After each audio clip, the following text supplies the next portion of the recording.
কিন্তু যারা ভাগযোগ করে মোটামুটি সবগুলি চালিয়ে নিতে পারবেন, ভাগযোগ করে সবাইকে দিতে হবে।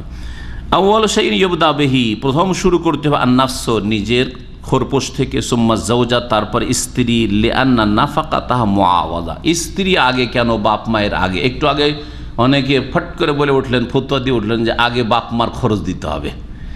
স্ত্রীর খরচ আগে কেন, আপনার খরচের পরে, বাপ মায়ের আগে? বলছে স্ত্রীকে যে খরচ দেওয়া এটা বিনিময়। এটা যে বিনিময়, কিসের বিনিময়? হ্যাঁ, স্ত্রী সম্ভোগ করছেন। এক তো এই বিবাহ বন্ধনের মাধ্যমে কাঁধে এই ফরজ নিয়েছেন, তারপরে আপনি স্ত্রী সম্ভোগ করছেন, তার বিনিময় কি? শুধু একবার মোহর লিখিয়ে দেওয়া, ধার্য করে দেওয়া যথেষ্ট? ওটাও ধার, আবার বাকি আর এই ফাঁকি দেওয়াই উদ্দেশ্য না। স্ত্রীর সাথে বিনিময় হয়েছে, চুক্তি হয়েছে যে আপনি যেই স্ত্রী সম্ভোগ করবেন, হ্যাঁ, আপনার সংসারে কাজকর্ম করছে, আপনাকে তার খরচ দিতে হবে।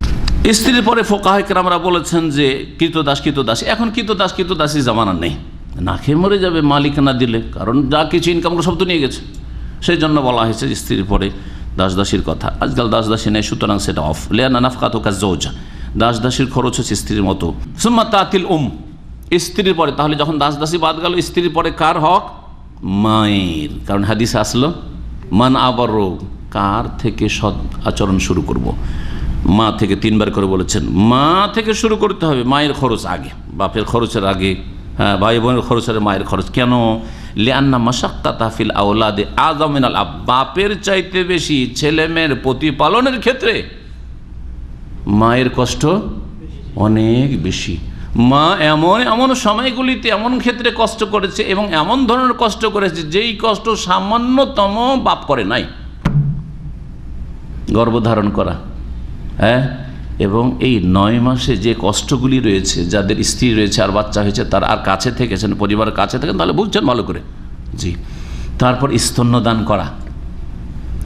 এই স্তন্যদানকালে ছেলে যতক্ষণ পর্যন্ত চলাফেরা করতে, নিজে থেকে বাথরুমে যেতে শিখে, ততক্ষণ পর্যন্ত সারা রাতে কতবার পেশাব করেছে, পায়খানা করেছে, অথবা অসুস্থ থেকেছে, সপ্তাহ রাত জেগে। বাপ জাগে না। আমাদের এক ছাত্র দেশে গেছে, যাওয়ার পরে বাচ্চারা অসুস্থ না, বাচ্চারা কান্নাকাটি করে, ঘুমাইতে চাই না, তখন স্ত্রী বলে তোর বাচ্চা তুই নে, হ্যাঁ, ঘরে ছেড়ে দিয়ে বাইরে গিয়ে আলাদা ঘুমিয়ে যায়। 2 বছর পরে ছুটি যান 3 মাসের জন্য। আর বাচ্চাগুলিকে ঘুম দেওয়ার ক্ষেত্রেও যদি স্ত্রীর শরিক না হন, তাহলে কি অধিকার রাখেন ছেলে মেয়েদের কাছ থেকে সদ্ব্যবহারের বাপ হিসাবে? চিন্তা করুন, আপনি কিয়ামতে ফাঁসবেন না? এগুলি স্ত্রীর সন্তান, আপনার সন্তান না। আপনার ভরণ পোষণ এইসব দায়িত্ব এবং তাদের প্রতিপালন ক্ষেত্রে ফরজ আপনার উপর। এই চরিত্র যদি যারা দিন শিখে তাদের হয়, তাহলে যারা দিন শিখে না তাদের কি অবস্থা? আল্লাহ যেন হেদায়েত দান করেন এবং আল্লাহ যেন আমাদেরকে গুমরাহির পথে না ঠেলে দেন। শুধু তৌহিদের দাবিদার হয়ে যে আমরা সহি আকীদার লোক জান্নাত পাওয়া যাবে না, অত সহজ নয়, ফেঁসে যাবেন। শুধু সুন্নতের অনুসারে আমরা বেদাত করি না দিয়ে জান্নাত পাওয়া যাবে না, অত সহজ নয়। আর শুধু নামাজটা পড়ে জান্নাত পাওয়া যাবে না, নামাজের সাথে বান্দার হকও রয়েছে। আর বান্দার মধ্যে সবচেয়ে কাছের আপনার মা, আপনার স্ত্রী, এদের হকগুলি আদায় করতে হবে। জি, যেমন আল্লাহর হক আদায় করছেন যত্নের সাথে, ফরজ সালাত, ফজরের সালাত আদায় করছেন, তার চাইতে বেশি গুরুত্ব দিতে হবে এই ক্ষেত্রে। তো এমন ক্ষেত্রে মা ছেলে মেয়ের প্রতিপালনের ক্ষেত্রে কষ্ট করেছে, যেখানে বাপ এইসব কষ্টে সামান্য ভাগ নেয়নি, কষ্ট নেই, স্বীকার করেনি। বাচ্চারা যখন একটু বড় হয়ে যায়, বেবি ফুড কিনতে হয়, তখন বাপ মা দুইজনেই শরিক এই কষ্টে, তাই না? মা খাবারটা তৈরি করে দেয়, প্রস্তুত করে দেয়, আর বাপ বাজার থেকে কিনে এনে দেয়, তখন দুইজন শরিক করে। এতদিন শরিকই না, বাচ্চা পেটে ধরিয়ে দিয়ে আরাম করছো, নাকে তেল দিয়ে ঘুমাচ্ছে, ঠিক না? চিন্তা করেন আপনি, তাহলে মায়ের হক কেন বেশি হবে না? 3 বার করে কেন বলবেন রাসূলুল্লাহ সাল্লাল্লাহু আলাইহি ওয়াসাল্লাম? বড় হলে যখন স্কুলে যাচ্ছে, লেখাপড়া করছে বা নিজেই চলাফেরা করছে বাচ্চা, কিন্তু খরচ বাপকে দিতে হচ্ছে।